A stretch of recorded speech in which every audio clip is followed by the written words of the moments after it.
and almost 1% of growth announced last week show our plan for change is working. And does she agree that it is now essential that this House supports the government's planning and infrastructure bill and other efforts to boost growth and put money in the pockets of my constituents in Ealing Southall? I very much agree with my honourable friend, but what is truly extraordinary is that the Conservatives, Reform and the SNP voted against the planning and infrastructure bill or abstained and don't support any of the trade deals that we secured, which will support working people in our country. Mr. Smart. Thank you very much, Mr. Speaker. My Hazel Grove constituents are content to pay their fair share of tax, but they're understandably disappointed when HMRC overcharges them and then ghosts them. Gail from Romilly is a foster carer who was owed a tax repayment. She repeatedly contacted HMRC over a 9-month period, but it was only when my superstar casework team got involved did she get a £1,200 rebate. What assurance can ministers give my constituents that HMRC is adequately resourced to give them the support they need to pay their fair share of tax? Minister. Well, Mr. Speaker, I'm sorry to hear about the constituents' experience in the case that the Honourable Lady raises, but to reassure her and her constituent, one of my priorities as Chair of HMRC Board is to improve day-to-day performance of HMRC. We've seen in the last year the percentage of telephony advisor attempts handled go from 59% last March to 80% this March, and it will remain a priority for me to modernise and digitise the service. Mr. The European Emissions Trading Scheme has a carbon price 50% higher than the UK's price. What assessment has the Chancellor made of the impact of joining this scheme will have on inflation in this country? Chancellor. Well, as my honourable friend knows, sometimes the UK carbon price has been higher, but sometimes it's been lower than the carbon price in the EU. But what this deal will ensure is a bigger market, which on average brings prices down. We're confident that the deal secured yesterday will bring more good jobs and will bring down bills for consumers. Mr. Speaker, Scottish councils now have the power to introduce a tourism levy. This has gone down extremely badly with the hospitality sector, and in particular they fear a tax on a tax. A tax would be VAT. Could I ask the government to look at zero rating this in the event that a tourism levy is introduced? Chancellor.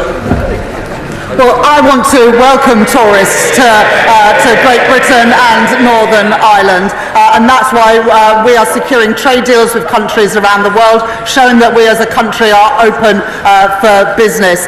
In the end, it's up to the Scottish Government about what additional taxes they introduce, but as with income tax, you can always see that the SNP never take the side of ordinary working people. Thank you, Mr. Speaker. Last week I raised the case with the Disability Minister of a local disability charity being hit by increased bank charges. He's committed to work with me. Will Treasury Ministers do the same so we can take these banks to task and support these fantastic local organisations? Minister. I would be happy to meet with the honourable gentleman to discuss the issue raised. Chamberlain. Mr. Speaker, access to banking services is a particular issue in North East Fife where the limitations of the access to cash legislation is becoming clear. Will the Financial Inclusion Committee agree to look at the Act to ensure that we get the access to banking services that local communities need?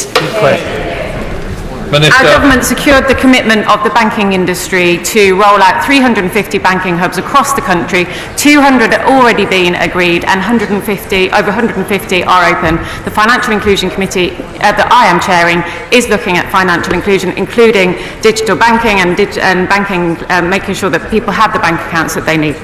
David Pinto-Chichinsky. I want to start by congratulating the Chancellor of the Exchequer for securing the Mansion House Agreement, an agreement that Mansion House Accord, an agreement that will channel billions into the economy and will make a real difference for my constituents in Hendon. One of the reasons pension funds agreed to join the Accord is because of the strong pipeline of investable projects the government is creating. Does my honourable friend agree with me that the government's infrastructure plans and planning reforms opposed by the party opposite will unlock... Who will answer it? Minister. Thank you, Mr. Speaker. My honourable friend is absolutely correct. Raising investment in the UK is about boosting not just the supply of capital, but the demand for that capital, the investment pipeline. We are approving infrastructure projects from wind farms to reservoirs that the party opposite blocked for years. And by reforming the planning system, we are doing something really radical, building some homes. Mr. Speaker, the rollout of banking hubs is helping to a small degree, but what plans do the government have to increase the number of banking hubs beyond that which is currently in the pipeline? Well, as I said in answer to the previous question, we have committed, we have secured the commitment of the industry to open 350 by the end of this Parliament. By the end of this Parliament. And the SCA keeps the access to cash rules under review as legislated under the last government. They have the power to access, make rules to ensure that there is access to cash across the country. Thank you, Mr. Speaker. Yesterday there was a lot of coverage of the Chancellor's comments about the ISA limits of 20, and she committed to pledging to keep to the £20,000, but not within that whether how much would be in cash and investment. Can she reassure me that she is seriously considering the impact on the mortgage lending market of changing the cash ISA limit? Minister. As we announced in the spring statement, we are looking for options of reform to ISAs to make sure we get the balance right between cash and equities. But I will reassure the Honourable Lady, we understand that cash savings have a really vital tool for people to act as a financial buffer for a rainy day. Mr. McVeigh. I'm sure the Chancellor subscribes to the basic principle that if the cost of something is put up, then we'll see less of it. It's the reason that governments over many years have put taxes on things like smoking. Does she accept this principle also applies to employing people? And the more expensive this government makes employing people with its jobs tax, increasing nick for employers, the less we will see of it. Well, I think a really good example of that is the Conservative Party. The cost of the Conservative Party went up and the number of MPs shrunk. The Independent Commission on Neighbourhoods report recently showed Blackpool has 98% of its population living in neighbourhoods that are high need. With 34 critical mission neighbourhoods in my constituency, can the Chancellor outline what this government is doing to improve growth in our forgotten coastal towns? Chancellor. I thank my honourable friend for that question. Yesterday we announced £360 million of investment in coastal and fishing communities, which will be absolutely vital for ensuring that those constituencies and those communities continue to thrive. Vicky Slade. Thank you, Mr. Speaker. Dorset and Wiltshire Fire and Rescue have seen a real cut in funding, partly because the majority of firefighters are on call, so the employers' NICs weren't sufficiently compensated. Will the Chancellor commit to review the funding formula to fit needs of communities and undertake a local impact assessment on the effect of the funding cuts on public and firefighter safety? Minister. Thank you, Mr. Speaker. This government has already increased spending on the NHS by £22.6 billion, police funding by £1.1 billion, and fire and rescue authorities by another £65.5 million. Further spending will be set out in the June spending review, but this is yet again another example of a Labour government delivering on the promise of change. Final question, Brian Leishman. Thank you very much, Mr. Speaker. To alleviate grinding penury for millions, the Chancellor could introduce an annual wealth tax on multimillionaires that would raise approximately £24 billion per annum. Yet the Chancellor refuses to entertain this, but does consider cuts to welfare as acceptable. Why do, quote unquote, tough political choices always seem to impact those that are most vulnerable? Chancellor. At the budget last year, we increased the rate of tax on non-doms. We increased capital gains tax. We increased the carried interest on bonuses, and we also introduced VAT on private schools. This government is ensuring that the wealthiest pay their fair share, because that's a basic Labour principle. Right, we'll let the front benches change over.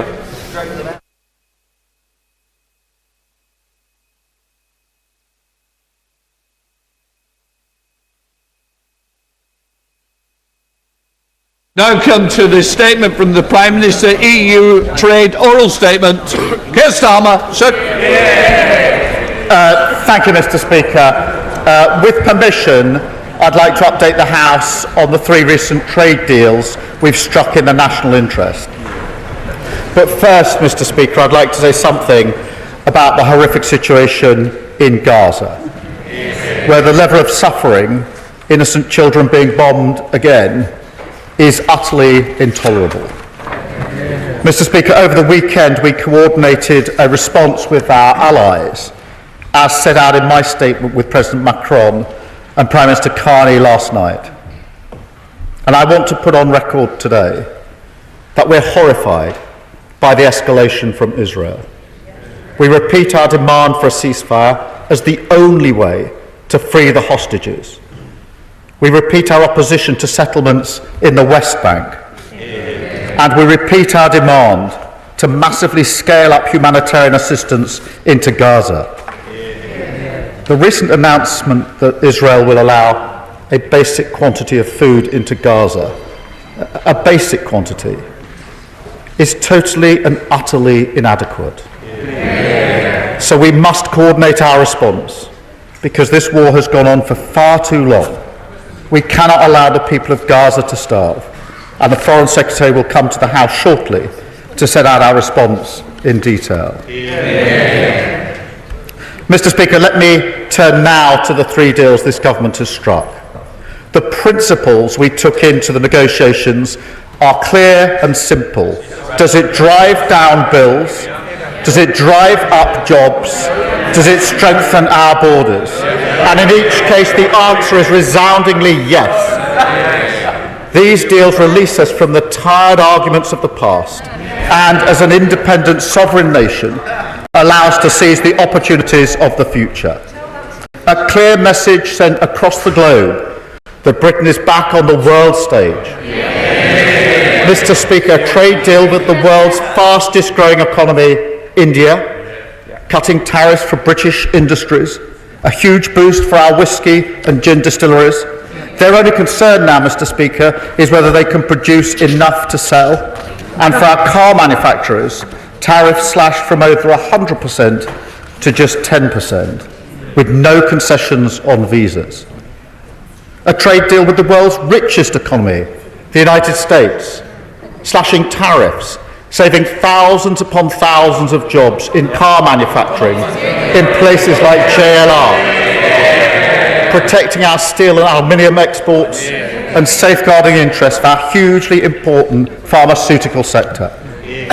But, Mr. Speaker, I can already see that when it comes to this hat-trick of deals, it's our new partnership with the EU that they most want to talk about. And, Mr. Speaker, and given their abject failure to strike a deal with India or the US, I can't say I blame them. So let me spell out the benefits of this deal, which gives our country an unprecedented level of access to the EU market. Mr. Speaker, the best access of any nation outside the EU or EFTA.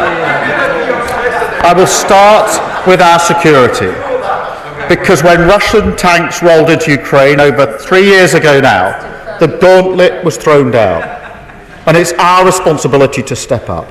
That is what this world demands, and it's what this partnership delivers, strengthening our national security through our new security and defence partnership. Mr. Speaker, that paves the way for British defence firms to access the EU's €150 billion defence fund. That will support British jobs, British wages, British livelihoods.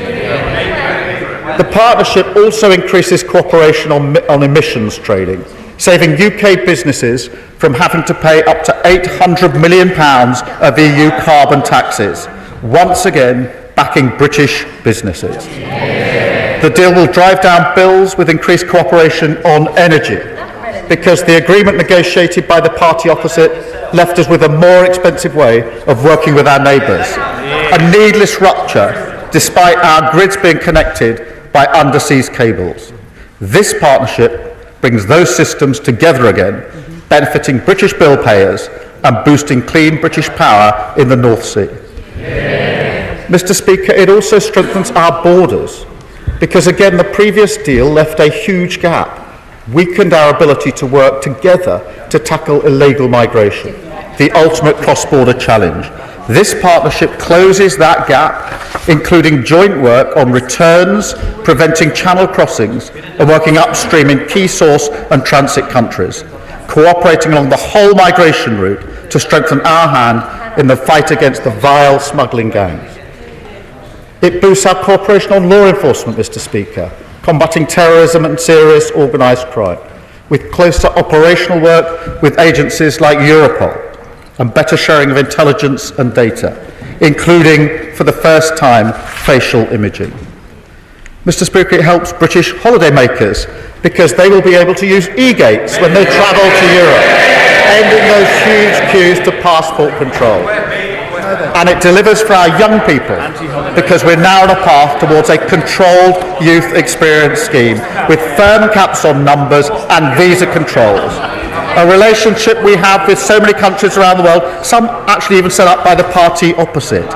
We should be proud to give our young people that opportunity. And Mr. Speaker, not for the first time, this government has delivered for Britain's steel industry, protecting our steel exports from new EU tariffs, backing our steel sector to the hilt. But last but certainly not least, Mr. Speaker, we have a new SBS deal, as promised in our manifesto, that will cut the price of the weekly shop, more money in the pockets of working people, less red tape for our exporters, no more lorry drivers queuing for 16 hours at the border with rotting food in the back, no more needless checks, the inevitable consequence of their policies that made it so much harder to trade, even within our own market, between Great Britain and Northern Ireland.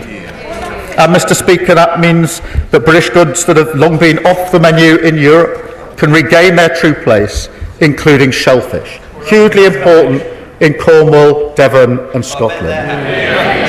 Because, Mr. Speaker, not only does our deal on fish provide stability with no increase in the amount that EU vessels can catch in British waters, it also provides a new SBS agreement which slashes costs and red tape for our exports into the European market. We sell 70% of our seafood into that market. It is a huge opportunity which our £360 million investment in British fisheries will now look to export. Mr. Speaker, the reaction to this deal from business has been absolutely clear. Mr. Speaker, I know you're a stickler for time. I don't have time to run through the list of supportive quotes from businesses. But this new partnership was great. Well, Mr. Speaker, this new partnership has been backed. This isn't the full list. The Federation of Small Businesses, the CBI, the Richest Retail Consortium, Asda, Morrison's, Salmon Scotland, the Food and Drink Foundation, the British Chamber of Commerce, Ryanair, Vodafone, producers of meat, foil and poultry, and on it goes. And I wonder whether that long list of businesses coming out to support this deal will temper the reaction of the Leader of the Opposition in her response. But then again, for weeks now, she's been dismissive of the benefits of any trade deal, in defiance, frankly, of her party's history. But it's not just them, it's also the member for Clacton, who's not here, the member for Kingston, who've both shown in their own ways that their parties simply do not get that if your whole approach to our allies is about striking a pose, then you don't get to strike a deal. And, Mr. Speaker, what that means in a world like ours, where deals are ever more the currency of security and justice, is that you don't get to make a difference and you don't get to deliver for Britain. That is what this partnership means. And for years we were told it couldn't be done. What they meant was they couldn't do it. We were told that a deal with the US or India was impossible. What they meant was impossible for them. We were told that a choice must be made between the US and the EU. What they meant was they couldn't do a deal with both. Mr. Speaker, this government can and this government will, because we stay in the room, we fight for the national interest, and we put the British people first. That is what these deals represent, a signal that we're back on the world stage, a global champion of free trade, playing our historic role on European security. but above all, making deals that put money in the pockets of working people. Because, Mr. Speaker, that is what independent sovereign nations do, and I commend this statement to the House. Leader of the Opposition, Kemi-Bedro. Mr. Speaker, when Labour negotiates, Britain loses. He talks about a hat trick of deals. They are own goals. In 2020, the Conservatives concluded the Trade and Cooperation Agreement, the largest and most comprehensive free trade agreement in the world. We agreed to come back in 5 years to improve terms. This renegotiation should have been an opportunity to improve terms for our country. The terms are improved for the EU. And the Prime Minister can dress it up as much as he wants, but he has failed. It is bad for bills, it is bad for jobs, and it is bad for borders. This is not a deal made for Britain. This is a deal made for Labour's PR, to show them on the world stage. But it is a stitch-up for our country for their short-term headlines. Let's take the Prime Minister's abject failures one by one. First, on fishing. He has given away the prize most desired by EU member states and done so for almost nothing. Mr. Speaker, it is very easy to sign deals if you're prepared to give everything away for pennies. This deal locks out our fishermen until 2038. We are now in a worse position than the Faroe Islands, a set of islands with the population of Scarborough, but who get to have annual negotiations. And the Prime Minister quoted some organisations welcoming his deal. He doesn't listen to them normally, but he left one out deliberately. The National Federation of Fishermen's Organisations, who have described the deal as a surrender and a giveaway. This is a Prime Minister who would pay to give away his family silver. Why is the Prime Minister selling our fishermen down the river? Is it because they don't vote Labour? Second, on food and agriculture, the Prime Minister is going to pay the EU, Mr. Speaker, he's going to pay the EU to abide by laws that we have no say on. While British farmers struggle with the family farms tax his Chancellor has imposed on them, their regulations will now be made in Paris and enforced in Brussels. It is a total capitulation.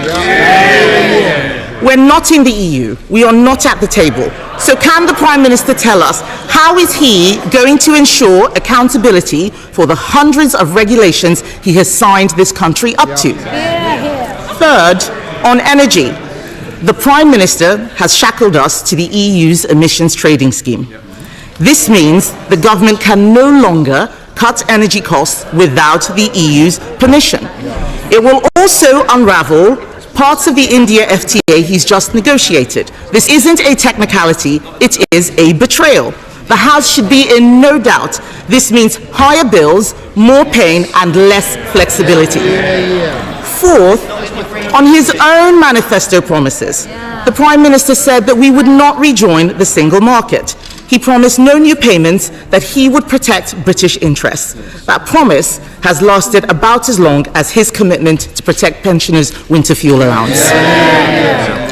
He said whatever was needed to win power, Mr. Speaker, and now he'll say whatever is needed to keep it, even if it means selling out our sovereignty, our businesses, and the public. The truth is that most of what was announced yesterday was not a deal.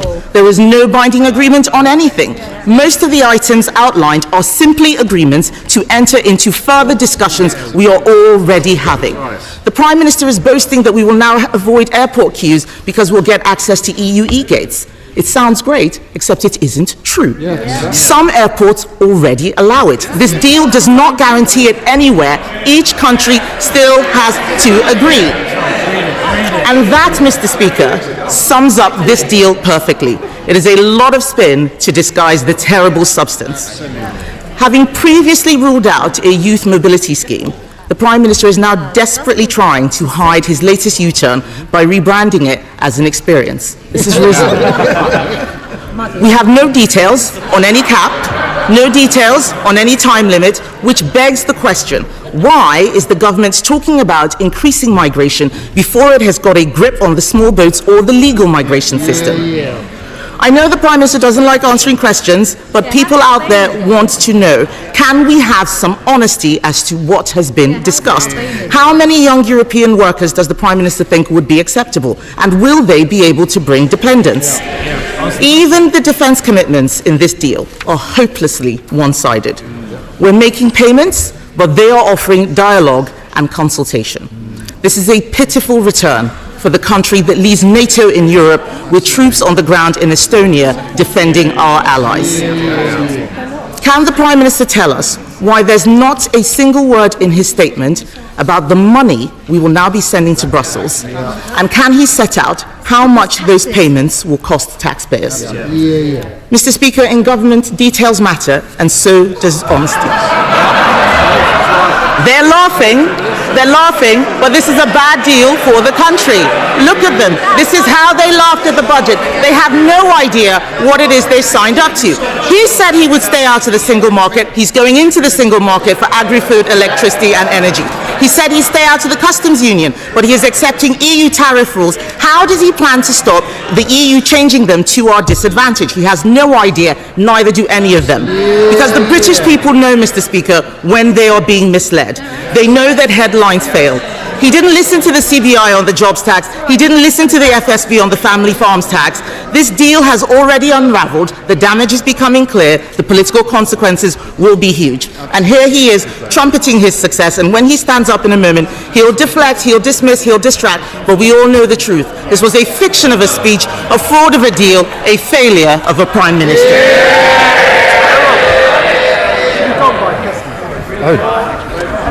Oh dear. That was just such an unserious response. She says detailed matter in government. They matter in opposition as well. The SBS agreement cuts red tape and bureaucracy for all food and agriculture going into the EU. That's a massive boost for our supermarkets, for our farmers and others. Why is it that all the supermarkets have come out behind this? Because they know how important the SBS agreement is. It's completely in our favour. Huge amount of detail there. The best agreement. On defence and security. Defence and security. Greater operational coordination. And she's against it at a time like that. It opens the gate the EU Defence Procurement Fund of €150 billion. That was a condition of it. It saves, Mr. Speaker, she complains about emissions. Businesses were, I'll tell you how much, businesses were going to pay £800 million a year in tariffs that they won't now pay. That's why they're coming out. That's how much. The detail matters. The detail matters. Energy, we're already connected, we're not using that energy connection. Electrical access to the market. On steel, getting rid of the tariffs that will support British steel, and she's against it yet again. E-gates, and she says they're already in existence. This clears the way for e-gates everywhere. That's the huge difference. And if any of them doubt that, they should travel through a border today and see the long queues. And law enforcement, better operational working with Europol, and she's against it. Information sharing on facial mapping, dealing with criminal records, and she's against it. Against everything. She's absolutely unserious. She's also against the India deal, which of course does huge things for trades like whiskey, where their only concern is whether they can produce enough. They've been absolutely clear about supporting the India deal, a deal they tried to do, and she now says she's against it. The US deal, which saved thousands upon thousands of jobs in car manufacturing, and JLR. I don't know whether she had the chance to do that trip to JLR, but she really ought to before she responds like that again. The US deal that reduces tariffs on steel so our steel can be sold into America, and she's against it and supports our whiskey and gin. Mr. Speaker, she is against every single deal. She's the only ex-Trade Secretary who's against every single deal. This deal has been welcomed broadly because they're good deals. Now let me turn Oh, Mr. Speaker, you don't get a great long list of endorsements from all of the business associations, all of the companies. It's just, they're so unserious that they're lost. They're lost into a descent in the abyss. They used to be a proud party of trading agreements. They have slid off into the abyss. That's where they are. And Mr. Speaker, on fishing, none of the rights negotiated by the party opposite have been removed. None of the rights. No change to access to coastal communities, the same as before. No reduction in the British quota or increase in EU quota, same as before. Reciprocal arrangement, same as before. What is new, Mr. Speaker, is the SPS agreement for the first time and permanent. They were unable to do this. That reopens the EU market for shellfish and makes it much easier to sell British fish into our largest trading partner. And Mr. Speaker, that's hugely significant because 72% of British fish is traded into EU markets. It's now easier to do that. And we're backing that with £360 million for our fishing and coastal grants. Mr. Speaker, she talks about the youth experience scheme. It is a capped scheme. It is time limited. It is capped. It's time limited. It is balanced. Mr. Speaker, on relation to standards, the truth is this: we are currently aligned in our standards. We just don't get the benefit of it. We want to continue to have high standards, and that's what the British public want, and that's what this deal delivers. We will have a role in shaping any future rules, and application of them is specifically subject to our constitutional arrangements. We will have a process in this Parliament to apply the rules. But let's be clear, we are already applying those rules at the moment. We're just not getting the advantage. This strips that away. It's good for our country, good for our economy. And it's a shame that she can't stand up and support it. Chairman of the Trade and Industry Committee, Liam Burn. Thank you, Mr. Speaker. This deal is good for business and this deal is good for Britain. I want to congratulate the Prime Minister on embracing a good half of the Select Committee's recommendations, agreed, if I might say, Mr. Speaker, cross-party. While some in this House are proposing trade barriers, he is building trade bridges, and that is in the national interest. Now, we have a deal, Mr. Speaker, but we do not have a date. And the OBR can't score the gains, and business can't plan for the benefits, and we can't suspend customs checks in Northern Ireland until we know when the new SPS checks will come into force. So what timetable has the Prime Minister given to his negotiators for when that SPS deal will come into effect? Because business needs certainty, and for that we need clarity. Can I first pick up on his point about cross-party support at the Select Committee? Because there are members of the party opposite who I think are ashamed by the response of the Leader of the Opposition and know very well that these are good deals that should be supported. A number of backbench MPs are already coming out saying actually these deals are good and in the national interest. Mr. Speaker, you know who they are. Mr. Speaker, on the question of pace, let me assure the honourable gentleman, we've moved at pace to get the deals, and our instructions to our teams are to move at pace now to implement the deals, and that's what we'll do. We negotiated these in a number of short months. We'll keep moving at the same pace.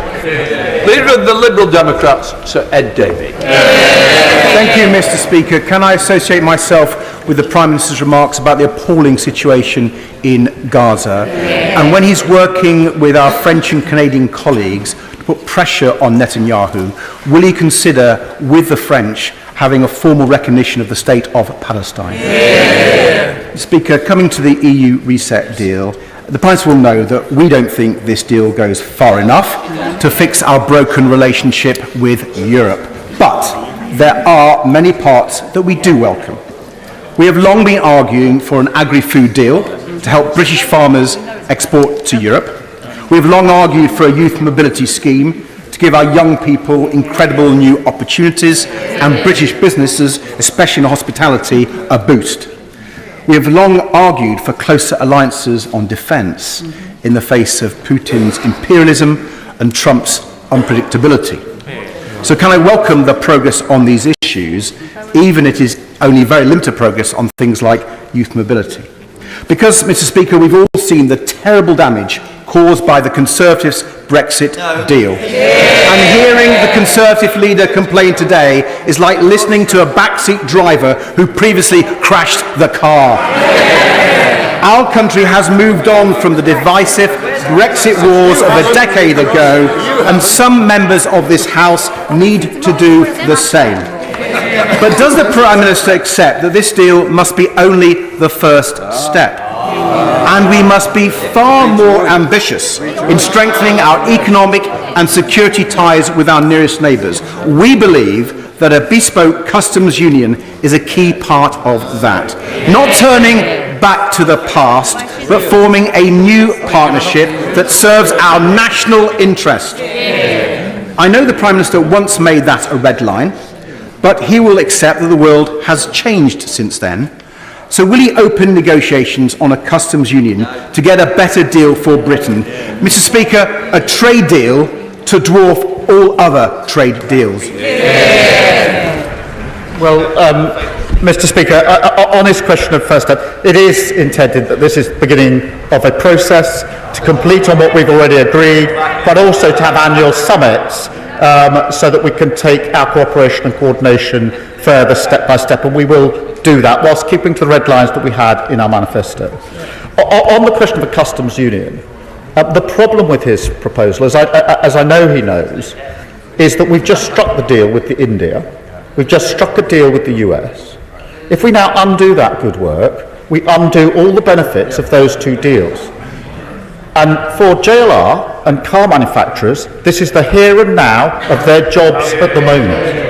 And that is why we had our red lines and we've kept to those red lines. I'm not prepared to rip up the benefits that we've negotiated in these deals. Chair of the Foreign Affairs Select Committee. Mr. Speaker, can I begin by thanking the Prime Minister for what he has said about Gaza. It couldn't be clearer, the message that he's sending to the far-right government of Netanyahu. It should have the unanimous support of this House. It is essentially, this must stop. Turning to the grown-up EU deal, which comes hard on the heels of the two other trade agreements that have been agreed recently, the government is rightly confident that these deals will be popular and that they will provide great benefits to our country. So can I ask the Prime Minister this? Why not take this opportunity to fix a glaring hole in our democracy and simply put those agreements to the vote? To allow them to be scrutinised by this place, I can assure him they will be passed. Well, Mr. Speaker, as she knows, there's a process for implementing any agreement. All of these will require legislation, and therefore they'll go through the House on that basis. Sir Bernard. Thank you, Mr. Speaker. Can I just point out to the Prime Minister that nothing can undo the fact that 17.5 million people voted leave, and they voted to take back control of our laws and to stop paying money to the EU. And that was a considerably larger vote than the 9.7 million who voted Labour at the last election. And now he is submitting to EU regulations without any control, and he is giving money, starting to pay money back to the European Union. He's giving up control over our laws and restoring payments to the European Union. He will pay a bitter political price for this betrayal. Mr. Speaker, he knows full well that we had a red line about not rejoining the EU, no single market, no customs union, no freedom of movement. We were told it was impossible to negotiate a better deal with the EU with those red lines. We've just done it. We've also showed that we are outside the EU because he will appreciate that having a deal with India and the US is inconsistent with membership of the EU. Could be no better evidence that we're not going back into the EU, nor are these negotiations on that basis. I know he understands that very, very well. I'm surprised at the way he puts his question. As for control of borders, honestly, it went from quadrupling net migration after Brexit to nearly 1 million. That wasn't controlling our borders. It's a complete lack of control on the other side. Mr. Speaker, on the question of payments, I do think it's important to appreciate that we've achieved unprecedented access to EU markets without the budgetary payments of member states. That is an incredible achievement. The only payment under the SPS agreement are administrative costs to support the relevant costs of implementing and administering the scheme. For schemes and payments where it's in our national interest, we will negotiate proportionate contributions, as already happens under the deal negotiated by them, for example, in relation to R&D and into Horizon. He knows all that very well. David Lammy, Chair of the Finance Committee. Thank you, Mr. Speaker. Mr. Speaker, I congratulate the Prime Minister on this achievement on top of two great trade deals. This is also important if we're trying to deliver growth in the economy. And could he outline what he thinks the 2 or 3 main gains are in short order to boost the economy so we can build that public spending that we so badly need? Well, sir. Well, Mr. Speaker, the way we've approached it is the question of bringing our bills down, which is why the SPS agreement is so important, protecting and driving up jobs, which is why both the EU, the India and the US agreements are so important, particularly for car manufacturing, but equally for pharmaceuticals, which are protected under our agreement. But, Mr. Speaker, there's a bigger picture here. These are 3 individual trade deals, but what they've done taken together is to show that other countries want to do deals with the UK now in a way that they didn't before. Esther McNair.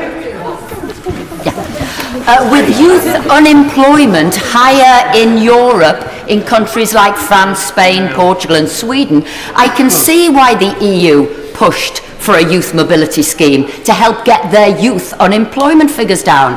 So can the Prime Minister tell the House what impact assessment he has done on his youth scheme for youth unemployment for young Brits, particularly white working class boys who suffer the most? And can he tell the House today the cap he has put on numbers for people coming into the UK? If he can't, this is a bitter betrayal of British youth.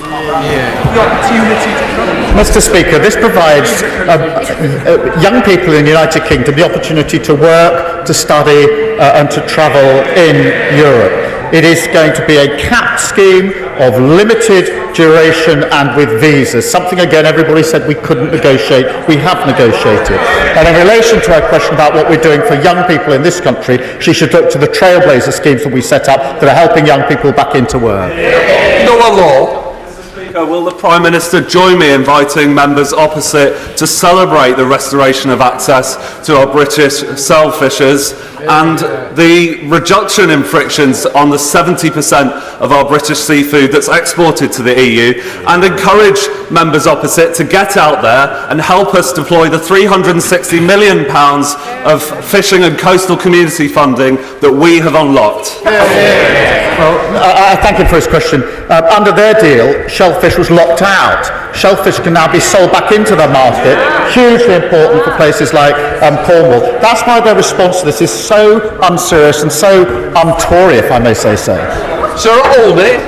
Thank you very much, Mr. Speaker. On 6 separate occasions since the beginning of the year, I've asked the Paymaster General about plans for a youth mobility scheme, and every single time he told me that Labour had no plans.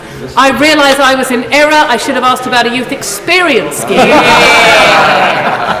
But I'd like to ask the Prime Minister now, does he have a timescale for when such a scheme can be put into operation and start to see the benefits that we on the Liberal Democrat benches know that this can bring to young people here in the UK and across the EU?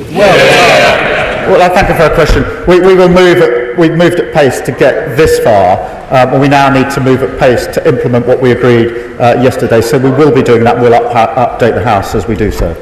Marcia de Cordo. Thank you, Mr. Speaker. Can I begin by congratulating the Prime Minister and colleagues on their success at the summit? The government's hard work has paid off. This is a good deal and a good first step. Businesses will benefit from a reduction in red tape, and consumers will see cheaper bills in the long run. The announcement on Youth Experience and Erasmus Plus will be welcome to the many young people in my Battersea constituency. I also welcome the recognition of the value of touring artists, both in the EU and in the UK. I realise the barriers to touring are complex, Prime Minister, but will he actually commit to keep up the hard work in this area so we can begin to reduce and break down those barriers? Well, I thank her for her question. She raises a really important point on touring artists, and we're absolutely committed to getting a better deal for touring artists, and that is part of the ongoing work as we go forward from this summit to the next summit. Stephen Flynn. Thank you, Mr. Speaker. I think the front benches need to calm the jets a wee bit. This is obviously not a surrender, just as it's obviously no substitute for membership of the European Union. Nor indeed is it, as the Prime Minister has repeatedly said today, providing unprecedented access to the EU market. That is simply absurd. But what the deal does do is provide for cooperation in respect of carbon storage. So will the Prime Minister build upon that good work by committing his government to provide the financial support necessary to take the ACON project forward in the north-east of Scotland? Well, Mr. Speaker, this deal does allow us to move forward on renewables and carbon capture as part of the package around renewables, which is why it's so important across the United Kingdom, but particularly in Scotland, because of the potential for job opportunities there. And so, of course, we'll press on there. I would gently ask him to reconsider whether he shouldn't support these deals for the whisky sector in Scotland. Scottish Salmon came out yesterday hugely in favour of this deal. He should stand up and support the work that we're doing. Julie Mims. Speaker, my Carlisle constituency is home to the world's oldest biscuit factory. Carr's has been making table water, ginger nuts and custard creams for many, many decades. In fact, in about 15 years' time, it will celebrate its 200 years in business.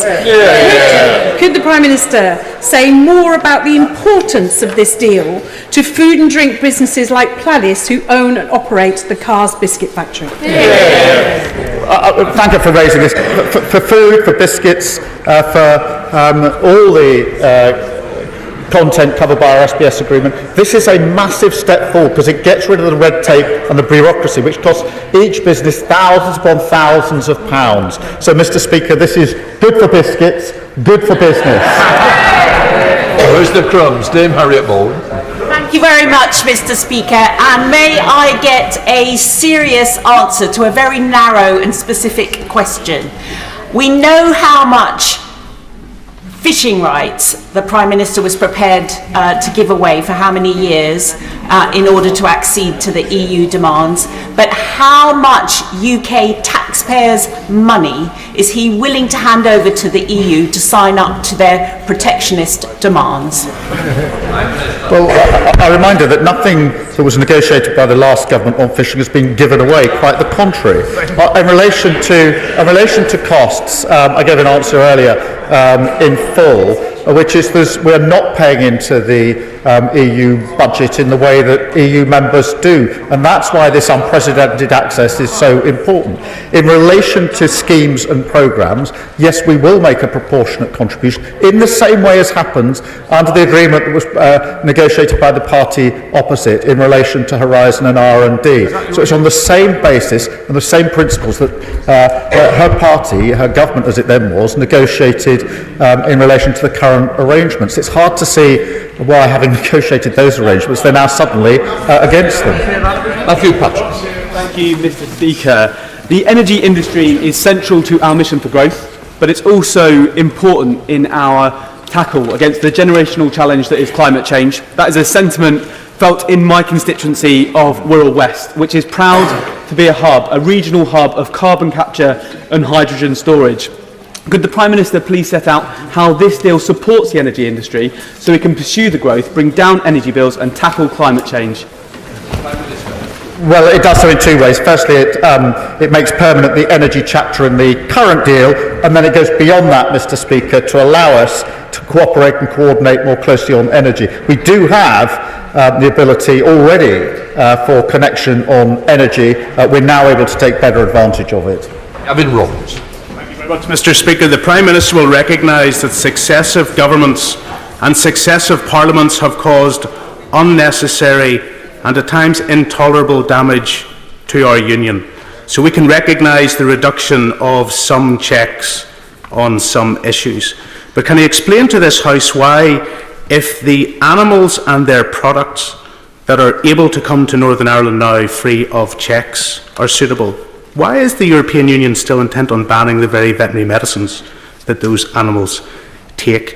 If standards are the same in the United Kingdom and the European Union, and this Parliament has already decided that the CE markings will be retained, why are products and manufactured goods not part of this arrangement? And will he confirm to this Parliament that it is his intention as Prime Minister to rid Northern Ireland of the Windsor framework and get rid of the barriers within our union?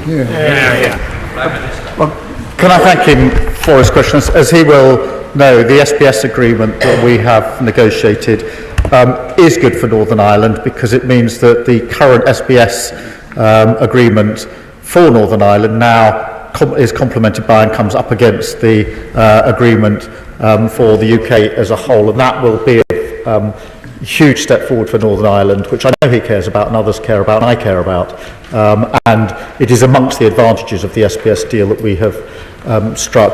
On the question of vet meds, I do understand the issue, and we're working to resolve the particular problem that he has set out, and he's right to do so, but we're working to resolve that. I think we're in a better position to resolve it by cooperating and coordinating with the EU, which is what we are doing. On the Windsor framework, it is important that we implement the agreements that we have in place, because the blunt truth is nobody will make further agreements with a country that walks away from the agreements they've already put in place. Matt Doodle. Thank you, Mr. Speaker. The last Tory government left the British people at the back of the European queue. That was true for exporters, for farmers, for businesses, but most obviously for my constituents it was true when they stood and watched other nations skip through the e-gates at airports while they waited for hours. Because of it, holidaymakers in East Renfrewshire are eager to spend more time at the poolside and less time at passport control. Can he confirm when he expects to see the benefits of those arrangements around the use of e-gates? Well, I thank him for his question. The arrangement we got to yesterday with the EU is an absolute clarity that there's no impediment to e-gates, which means that we can now work with member states to get them in place as quickly as possible. And we've already started our work with them to get the e-gates through. We've now cleared the barrier, we're now getting on with it. For very, very years we've had queues because of their bad deal, so pipe down. France. Thank you, Mr. Speaker. The most pernicious part of this deal is dynamic alignment, by which we become an automatic rule taker from the European Union. Labour have been briefing journalists. We have an opt-out from that. I've read the document in detail. We don't. And besides, the ECJ is the ultimate arbiter in a dispute. It is, so the EU will always win. Why, Prime Minister, when the British people voted peacefully and democratically to leave the European Union, have you surrendered that right and made us a rule taker to the EU once again? I'd forgotten about some of the nonsense that's spouted. Just on the question of how the rules are made, they will go through a parliamentary process in this House. In this House. We are already aligned. We are in alignment. We are just not getting the benefit of it. This gives us the benefit which will be counted in the business, jobs and bills that we can deal with this. And in relation to an independent arbiter, there's independent arbitration where there's disputes in this agreement. Look, they all know this. Every trade deal has an arbitration clause to deal with the settlement of disputes. All trade deals have that, including all the trade deals that they have negotiated. On the question of the ECJ, if there's an issue of European law that needs to be referred by the independent arbitrators to the court, they then give a ruling on the interpretation. It passes back to the arbitrators to make the final decision. That is how trade deals work. But I do understand their new policy. Their new policy is against any trade deals. That's never been the Conservative Party policy before, but it's good that we've got clarity now. Lizzie Collins. Thank you, Mr. Speaker. This deal is very, very welcome, particularly for my farmers in Morecambe and Loonsdale. But, Mr. Speaker, as a young person, I benefited from a year in New Zealand and a year in Spain. Can the Prime Minister assure me that he'll do everything he can to ensure that other young Brits get the same opportunities that I did? Thank you. Well, Mr. Speaker, I do want young people in this country to have the opportunity under the scheme to work, to travel and to involve themselves in volunteering and other activities in Europe. Tim. Thank you, Mr. Speaker. Thanks to the appalling deal done by the Conservatives with the EU in 2020, we saw farmers lose 34% of their export market into the European Union, which contributed to a 41% drop in incomes for livestock farms in my constituency and across the country. So we are encouraged to hear about the access to the European markets for our farmers, but can he say more about that and the extent to which we will be able to know when those opportunities might avail themselves to farmers in Westmoreland and beyond? Well, I thank him for raising that, which will be of huge interest to his constituents. If I got his number right, I think he said there was a 41% drop in trade because of the deal that the previous government did for farmers who they claim to champion. What this does, as he'll appreciate, is to ensure that food and agriculture going into the EU will under the SPS agreement, do it without any of the red tape and the bureaucracy. That will make it much easier for his constituents, much easier for farmers generally to trade in the EU market, bringing down their costs, which is hugely important for farmers and his constituents. On the question of timing, we'll do it as quickly as possible. We're moving at pace. I do appreciate that for farmers in his constituency, farmers across the country, this is hugely important to undo the damage that the previous government did. Absolute Khan. Can I also congratulate the Prime Minister for this deal? Manchester has a student population of over 100,000, many of whom I represent. They will be pleased to hear, as I am, that the UK and EU will develop a scheme focused on student exchange, supporting young people to study, volunteer, work, or travel across Europe. So does the Prime Minister agree with me that this deal will provide life-changing experiences for our young people and will save our broken relationship with the EU for generations to come? Well, I can confirm I want those experiences, those opportunities for our young people. I think the country wants those experiences for young people. I'm not even sure the party opposite are genuinely against better opportunities for our young people to go and work and travel in Europe. Richard Tice. Thank you, Mr. Speaker. In Boston and Skegness, my fishermen are furious that the Prime Minister has surrendered the fishing industry, and my constituents are furious that you've surrendered on freedom of movement and on rule-taking under the ECJ. But there is good news, Mr. Prime Minister. Do you accept that you've also surrendered the jobs of many of your backbench MPs of the next general election to reform? Well, I'll happily explain to his constituents the huge benefits of these deals measured in jobs that will be saved, jobs that can now thrive, bills that will come down. And it is really important for our economy that we have these deals. That is in the interest of his constituents. It's in the interest of the whole country. Gregor Boynton. Thank you, Mr. Speaker. When it comes to evaluating the merits of the deal, who would the Prime Minister suggest my Livingston constituents listen to? Should it be the Scottish Chamber of Commerce, the NFU Scotland, or Scottish Salmon, all who have welcomed the deal? Or should they listen to John Swinney, who's lining up with the leader of the decision, and the member for Clacton, a desperate misguided event to try and create a constitutional grievance, a deal for which the Deputy First Minister has called important progress? Well, I was surprised to see the SNP First Minister line up with Reform and the leader of the opposition against a deal which has been welcomed by Scotland salmon. Welcomed by Scotland salmon, huge exporter from Scotland because they know it's good for their business. But that's a pretty small and miserable club for the SNP to be in. Sir Julian Lewis.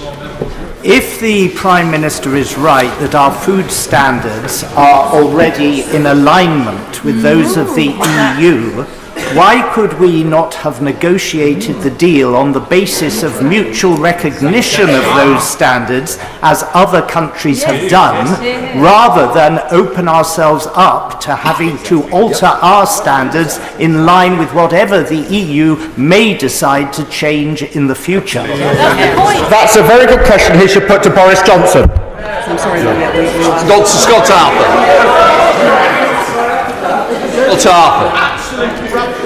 Thank you, Mr. Speaker. Thank you, Mr. Speaker. I absolutely welcome this deal. It puts us on the map as an outward-looking nation again, and above all, I think the benefits it brings young people in Edinburgh South West are absolutely worth noting. We know also that it's going to bring lower bills for people shopping for food and also people buying energy right across the UK. So based on that, can you really understand why SNP is uniting with Reform and the Conservatives to take this isolationist approach when it comes to international trade? Well, I do think it's really hard to fathom, and I do hope they reconsider their position, because lining up against better trade, better business opportunities for Scotland is not in Scotland's interest. To be lining up with Reform is not a place that I would expect them to be, but that's where they are. Luke Taylor. Thank you, Mr. Speaker. I would like to start by saying I admire the Prime Minister's faith that this may well end the tired arguments of the past, although on the display of today I think we need to end the tired party of the past to my right before that's the case. A generation of young people have missed out on the opportunities offered by the Erasmus scheme due to the disastrous Brexit deal negotiated by the Conservatives. We're encouraged by the words in the deal about the Erasmus scheme, but what's the timescale for offering that opportunity to our young people once again? Well, Mr. Speaker, I should say I don't think the party opposite need any help in retiring from the national stage. They're well on their way. In relation to Erasmus, obviously it's important the way we've negotiated this in relation to the balanced approach we will take. As with other aspects, we do want to move ahead on what we've negotiated as quickly as we can. We've moved at speed to get this far, and the instruction from both sides is to move at speed on the other elements. Thank you, Mr. Speaker. Mr. Speaker, I agree with the Leader of the Opposition when she says what matters is whether the terms of the deal have improved for the country and that detail matters. 16,000 firms in this country stopped exporting to Europe under the deal that her government negotiated, and exports dropped a third because the price of her Brexit was paperwork. Under this deal, this government is getting rid of the very much hated export health certificate, which is worth an extra £200 on every single consignment. So this government's deal will help business, her government's deal hurts business. But can the Prime Minister confirm that as part of reviewing the charges at the border, he will also look at the Tories' hated border operating model so we can really get business moving? Well, Mr. Speaker, she puts her finger on it, because under their deal was huge bureaucracy, huge red tape, huge cost to businesses. The reason businesses have come out to support this in huge numbers is because they know this deal is going to make life better for them, it's going to improve their business opportunities and drive our economy forward. Alfred Blunt. Thank you, Mr. Speaker. I asked the Prime Minister on the 7th of May to reassure the House that he would not hand over hard-won controls over UK fishing waters in backroom deals with Brussels. In reply, he said a better deal can be had. Does he agree that EU access to our waters until 2038 is only a better deal for Brussels and nothing short of a betrayal of British coastal communities? Mr. Speaker, the deal we've struck makes it easier for fishermen to sell into the EU market. 72% of their fish is sold into the EU market. Until we came along with the SPS agreement, which is permanent, they had to put up with the red tape and bureaucracy, the added cost, which the party opposite negotiated with disastrous consequences. This makes it easier for them to sell their fish into the market, which is hugely important to them. And on shellfish, which was banned by the party opposite, the doors open again, they can sell into the market. Hugely important. Mr. Speaker, may I put on the record my thanks to the Prime Minister and the Paymaster General for this landmark first step in the government's reset with the European Union. As the government removes barriers to trade, what further information can the Prime Minister share with the House about how the deal will bring down the cost of living, including for my Bolton West constituents. Well, Mr. Speaker, I would point him to the endorsements from the very many supermarkets yesterday who made precisely that point, which will allow them now to lower the price of goods and food on their shelves. That's good for them and their businesses, it's good for working people, and it massively helps with the cost of living. Liz Supple. These incremental improvements are welcome as we begin to move on from some of the illusions of Brexit, that we had all this and far, far more 10 years ago. The Prime Minister once argued, and we quote, "We should retain the benefits of the single market." Given his recent tendency to dismiss the views of others, what would he say to his younger self? Mr. Speaker, I think last week I was overly rude, and I apologise. I do respect the honourable member. She raises a serious point. We're now outside of the EU. We had red lines in our manifesto on the single market. We've kept those red lines and delivered a very good deal with it. Clive Effort. Mr. Speaker, can I congratulate my right honourable friend on securing this deal? But is the agreement with me that the attitude displayed by their party opposite betrays a fundamental dislike and mistrust of all things European, which makes them totally inadequate for accepting any sort of deal whatsoever with the EU? And can he confirm that no matter where you do an international trade deal, whether it's through WTO rules or with Europe, there is always an arbitration system, whether it's this deal or any other? Mr. Speaker, I thank you for this question. I don't think they're just against all things European, because they say they're against the India deal as well. This is a deal they tried for 8 long years to negotiate. It's deeply embarrassing for them to say that's what they're trying to negotiate, and now they're behind it. They're against the deal with the US, which they said that they wanted to negotiate, which saves thousands upon thousands of jobs. They really go to JLR and tell those workers you're going to reverse that deal, and look at the expressions on their faces. It is further evidence of the decline of the Tory party away from free trade. I never thought I'd see that, but we're seeing it now under this leader of the opposition. He's absolutely right about arbitration clauses. They're there in every trade deal that's ever been struck. So Roger again. Thank you, Mr. Speaker. I don't want to be dog in the manger, but the Prime Minister's statement appears to me to be very strong on self-congratulation and very short on detail. Now, I know he doesn't like answering detailed questions, but the response that he gave to my right honourable friend, the member for the New Forest, was quite simply unacceptable. When will this be signed off in a form that this House will be able to debate properly and vote upon?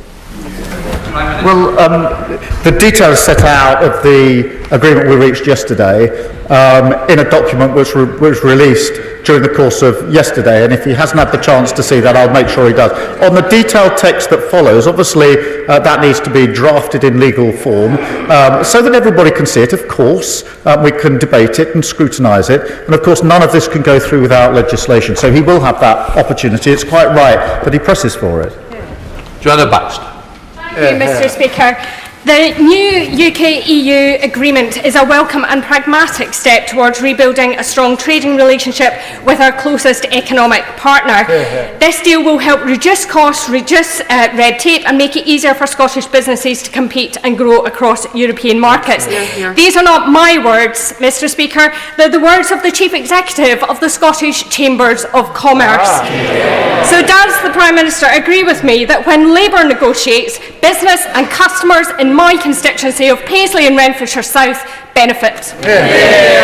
Well, she's absolutely right, and there's reasons why the Chamber of Commerce in Scotland are coming out in support of this deal, is because they recognise the huge benefits of it, and it's very important in Scotland we do everything we can for working people and for businesses, and that is what we're delivering. Anna Charles. Thank you, Mr. Speaker. On behalf of the Green Party, I broadly welcome the progress that was made at the summit yesterday. It's not quite the step change that we need, but it is a step forward towards the closest possible relationships with our closest neighbours that we continue to champion, although I would gently point out that it's hardly unprecedented because, of course, up until we left the EU, we had a much better relationship. Can I ask the Prime Minister, though, given that free movement of people in addition to goods, services and capital is such an important component of growth and also of building good relationships, why is he being so timid on the youth mobility scheme, given the huge benefits that this would offer to our young people and our country as a whole? Good question. Mr. Speaker, we had a clear red line in our manifesto on freedom of movement. We did that because we had a referendum, and the heart of that referendum, and one of the key issues, was freedom of movement. Everybody made their case, and the country voted to leave. We respect that, and that's why we put the red line in. What we've now negotiated is a scheme that doesn't cross our red lines, but is good for young people, both here and in Europe. Mr. Speaker, I'd like to turn to the cooperation aspect of this agreement, which I congratulate the Prime Minister for. When I was an international liaison prosecutor, my colleagues and I in the CPS, in Eurojust, in Europol, were relieved when the trade and cooperation agreement was finally agreed. Does the Prime Minister agree with me that this new deal enhances and improves our ability to tackle cross-border crime, serious and organised crime, and to keep the people of the UK safe? Well, can I thank her for her previous work? And one of the important things I was able to do when I was Chief Prosecutor was to play our part in Eurojust. Mr. Speaker, Madam Deputy Speaker, I apologise. Before we left the EU, we could play our full part in Eurojust. That meant we shared evidence, we shared strategy, arrest arrangements, and issues about where a case would be prosecuted. What we want to do is to ensure that we improve law enforcement by making sure that wherever we can cooperate better with Europe. That wasn't possible under the deal that the party opposite negotiated. I want to make sure that we have better cooperation on criminal justice issues. Callum Miller. Thank you, Madam Deputy Speaker. The previous deal that was done by the Conservatives tied up many businesses in red tape, so I warmly welcome the progress on SPS. But advanced manufacturers in my constituency are part of integrated supply chains with the EU, and they are still tied up in red tape. In light of the further summits that will be held, can the Prime Minister outline what this government will do to reduce that red tape and allow them to grow jobs in my constituency? Well, I thank you. But on SPS, obviously, we've taken that step, the red tape goes, but we do want to reduce trade barriers wherever we can, both with the EU and anywhere else, frankly, because at a time when we're moving into a new era on trade and the economy, we certainly are, we need to reduce trade barriers across the country for the reasons that we set out. Liam Conlon. Thank you, Madam Deputy Speaker. I thank the Prime Minister for his work on this deal, which takes important steps in resetting our relationship with the EU. Alongside lowering trade barriers, many of my younger constituents in Beckham and Penge will be excited by the prospect of a youth experience scheme. Does the Prime Minister agree with me that far from being a concession, a youth experience scheme mirroring agreements that we already have in countries like Australia and New Zealand would create fulfilling cultural opportunities for young people across the country? Well, I do agree with him and remind the House we do have agreements in place with a number of other countries, some of them actually negotiated by the party opposite. I find it hard to believe anybody in this House genuinely thinks that we want to make it harder for our young people to work and study and travel in Europe. Graham Stewart. Thank you, Madam Deputy Speaker. We need 15 billion barrels of oil and gas between now and 2050, and currently we're expected to produce just 4 billion. New licences would support tens of thousands of jobs in this country, tens of billions of tax revenue. Can the Prime Minister assure the House that the agreement on alignment on climate policies does not stand in the way of common sense restoration of new licences in the North Sea so that we can produce the oil and gas we must consume in this country? Mr. Speaker, on the question of licences, we have been clear about honouring new licences, and there's nothing in this deal that cuts across what we've said previously in relation to licences. Sheehan Wara. Thank you, Madam Deputy Speaker. A trade deal with the world's fastest growing economy, which the party opposite failed to achieve. A trade deal with the world's richest economy, which the party opposite failed to achieve. A trade deal with the world's biggest trading bloc, which the Tories in Reform would tear up despite the enormous benefits for British businesses, consumers and tourists. Would the Prime Minister agree with me that all this, plus financial stability, investment in key public services, grow a business in the world? And further, would he agree that given our fantastic quality of living, our great universities and skilled and passionate people, the North East should be the destination of choice for such investment?